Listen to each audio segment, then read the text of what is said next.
competed in every single race since there. But not the biggest field, but I'm really happy we've got a field regardless here.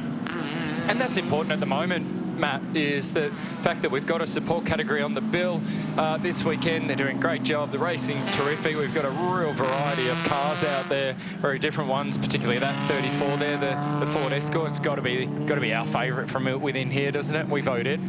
Everybody within this competitor group has done a great job to put their cars together, come out to the track, have a race around this weekend, and under the current circumstances, it's greatly appreciated, and we hope that everyone at home is enjoying the racing.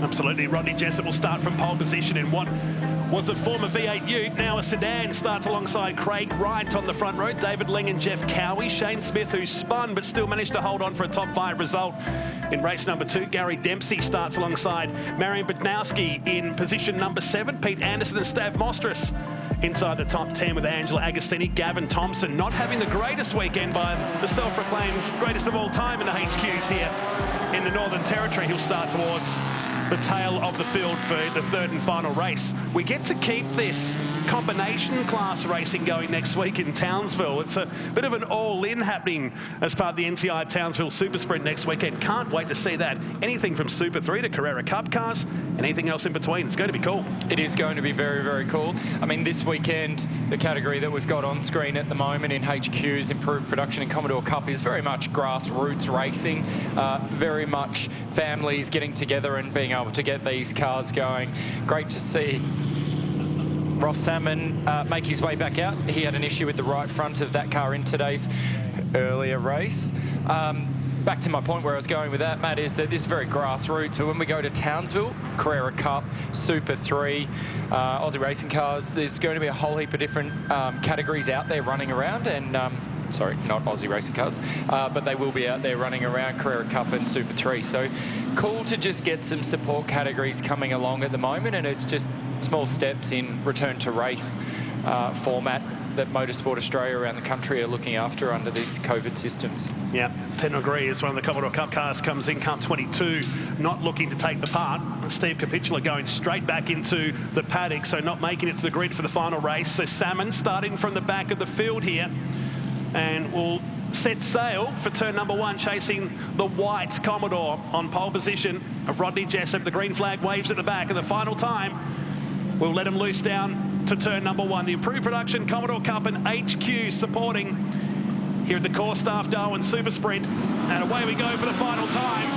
And it's a better start for Ling. Not so much tyre smoke from the second row, but you watch that little Mark 1 Escort take it up to the big Holden on the charge to turn number 1. Yeah, great start from Craig right in the 34 entry. The first phase of the jump between both him and Jessup on the front row, the Escort had him going, and then once the legs and that power from underneath the bonnet of Jessup's car came into play, he was able to just drive away. You're right though, Lynn, whole heap smoother getting off the start line. Nowhere near as many 11s coming from that car that we saw in the earlier 2 races today. The third time was a charm off the start line. No shortage of horsepower as Salmon already moves up a handful of positions. When I say a handful, that's 7 spots already in the first sector, as he tries to make the move around the outside here at turn number 6, the slowest point of the course. Not so for the Renko machine.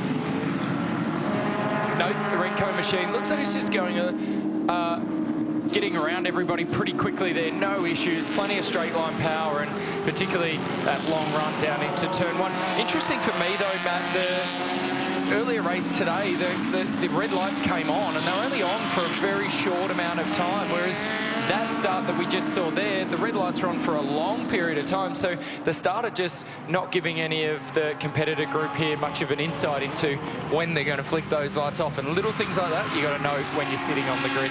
Look at Salmon speeding down the straight here, and on his way down to turn number 1. He's going to be third potentially here. Not this time round. So swimming his way through the field now in the Renko entry after starting from pole position yesterday, and that drama in race number 2 earlier today. He's got time on his side, but I don't think Jessup's going to be an easy task.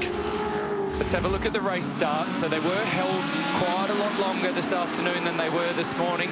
Really even jump and first phase of the start on the front row, but soon as Jessup in the 15 entry grabbed third gear, he was able to drive away from that escort, beautifully turned out. Now, Salmon, he's made up a huge amount of ground here. He's catching Jessup at a rapid rate of knots, and I feel like your Salmon reference went a bit under before, mate. We didn't play enough into it. We've got an issue here for the Castle contracting car. Something fishy about it, was there? Yeah, it was bound to happen at some point throughout the weekend, wasn't it? And you've done well, mate. So what's going on here with the 10 entry of Cowie? That looks like it's on the outside of turn 5. The tyre barriers there are a new addition. A few years ago, you used to be able to run straight ahead there if you had an off and rejoin the circuit over in turn 8. Now, there's a little gap there, and any advantage is negated by having to slow down and make your way through that gap in the tyre barrier. But he looks like he's parked up there for the rest of the afternoon. It's a shame for Cowie. He was running inside the top 5 most of the weekend. 70 years of age, Andy. 7-0. Still out there enjoying his motor racing. Started in Commodore Cup back in 2007. Just to confirm, 7-0. On his way down to turn number 5 is Salmon. So he's up to second and 2 seconds away now from Jessup. There is Cowie unbuckling from the number 10. Said he raced back at the tracks like Bathurst and Winton and Malala in South Australia. And that huge 4-hour enduro they used to have at Winton as Thompson goes back into the pits. So the HQ is finished for the weekend. The Salmon through turn number 7. And the white Commodore getting bigger in the distance now as through turn 10 and 11. Would be great to see these guys in Townsville next weekend with the Townsville Tin Tops. It's going to be pretty cool.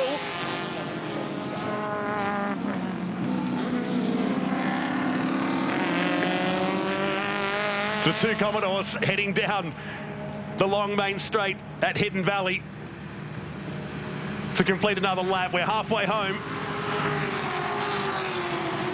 Wright still runs in 3rd position, but some 3 seconds away. David Ling is the best of the Commodore Cup cars, running in 4th position ahead of Smith, who had a spin on the final lap. Dempsey runs in 6th position ahead of the first of the HQs. Bajnowski that runs in 7th. Anderson, 8th, Mostras and Agostini. That's Angela Agostini running in 10th position. So working lap 4 of 8 here in the Valley. Off the track is the 90, and this is a big spin for Agostini. AJ? That's Angela Agostini. We saw Olivia in the thick of it yesterday. Thankfully for Angela, she hasn't made contact with anything out there, but in the number 90 entry, hand up, I'm okay. Geez, that was a wild spin. And look, it's pretty dry around here. A couple of the locals saying that it hasn't rained in about 6 months. So the circuit have done a great job to water all that infield. The grass looks great, but it is very slippery once you get out there. And just look at the opposite lock going on here from Angela Agostini. Oh, man. Wow. Rooster tails. I bet you there'd be a fair few HQs around the country out on some farms that have done some work very similar to that. And still doing it, perhaps. And still doing it. Great recovery on the BP Ultimate replay. We caught the tail end of the spin. And that was a wild ride. Considering they're not going as quick as the cars at the front, that was a fairly fast spin. They always look faster too when they go off and in the grass, and particularly those slow-mo replays like that one. As we see the Ange number plate on the back, clearly identifying. Just keeping an eye on that left rear wheel there and the way it's bouncing up through in and out of the wheel arch. I wonder if there's an issue with that car, or whether or not it's just bouncing through the divots out on the outfield there. So Salmon, this is a replay up the inside of Jessup. That smoke still coming from the Jessup entry. You mentioned before, 200,000 odd low mile Ks put on that engine. So that was the move for the lead while we were watching the replay of Angela Agostini pirouetting on the outside of turn 8. So Salmon's looking really, really confident in that car. Look at the front wheels as he turns in across the top of the hill there. He's got a bit of oversteer going on and a bit of slide. He'll be pretty pumped to be leading this race now with 3 laps to go. Ludo look. On the left-hand side of the shot there, Grant McPherson on the right-hand side of the shot. Head engineers for the 2 guys that finished 1st and 2nd in today's earlier race. They used to work together when Ludo was at 888. We swap around the grid for race number 3 coming up after this one. the final race of the weekend in the improved production Commodore Cup and HQs. We go back to the HQ battles, albeit almost a lap down now. Down at turn number 5, while Salmon has put it out to a second on Jessup. And they're almost 10 seconds as the chatter of the Kenda tyres happens down at turn number 5. These guys running down just outside the top 10 at the moment. They're working their way through. The HQ Nationals were here a few seasons ago. It was one of the biggest fields we had in the top end. They chucked them in with the improved production and Commodore Cup cars. We had a grid of nearly 40 cars, Andy. And by the second lap, Ray Hislop and that car eater Falcon that he had was lapping them. Yeah, it's literally a supercar, that thing. So the move that we just saw there between Mostras and Anderson, that was for second position, let's call it, within the HQ class. You can see Bunowski up the road. Bushnowski. We going back to the soft J again? Well, I think we should. Yeah. We could also go jogging later this afternoon if we're doing the soft J. You threatened to get that in. You didn't. So Salmon slices his way through the lap cars now and puts it out to 2.5 seconds, while David Ling is in control of the Commodore Cup. There he is coming through the shot back to Smith. He's a further 5 seconds away. And Gary Dempsey, who runs in 6th position. First, the HQ's now in 7th position. So we've got 2 laps remaining here in the final race of the weekend as we count down to race 18 of the Virgin Australia Supercars Championship. Downshift back to second gear for Salmon through the hairpin infield. You could just hear the engine note there as he heeled a toe. Made sure that the RPM from the engine matched the ground speed when he wanted to get back into second gear. Stop the rear of the car locking up. Sounds like it's got plenty of torque in that car too, doesn't it? As it blazes past, plenty of power. We can see that. He's come from the back of the field, driven his way all the way forward in a class of his own, really. And like you mentioned before, was that Ray Hislop here last year absolutely creamed the rest of the field. Well, Salmon's doing exactly the same thing this weekend. He's been around the sport for a long, long time. Started his career some 35 years ago in Junior Speedway at Narrogin in Western Australia before moving up here and started his tarmac career in lap sprints. And really has a handle on this Renko car now as he starts the final lap here at Hidden Valley. Jessup will have to settle for second as Dempsey looks like he's got a problem now. Is that the left rear of the car, Andy? Yeah, it looked like there was some metal filings or something coming out from the rear of the car there. Can't help but feel, Nolts, this car, middies, Darwin electrical and top-end electrical on it. It's possibly one of the old full-wood cars, and there's that noise. Sounds like it's drive shaft or drive train of some description that is literally can opening underneath that car. It sounded terrible. So, yeah, I'm in a... You know, I like to try and pick those things without actually knowing. I'm going to say it's a tail shaft in that car that was making that noise. Sounded sick regardless. Unlike Salmon, who's charged from 13th, netted the race lead several laps ago and has 1 turn remaining in the Renko Club Sport. Final turn, and it's going to do it by a comfortable margin here. Just over 3 seconds as he heads towards the checkered flag here on the main straight.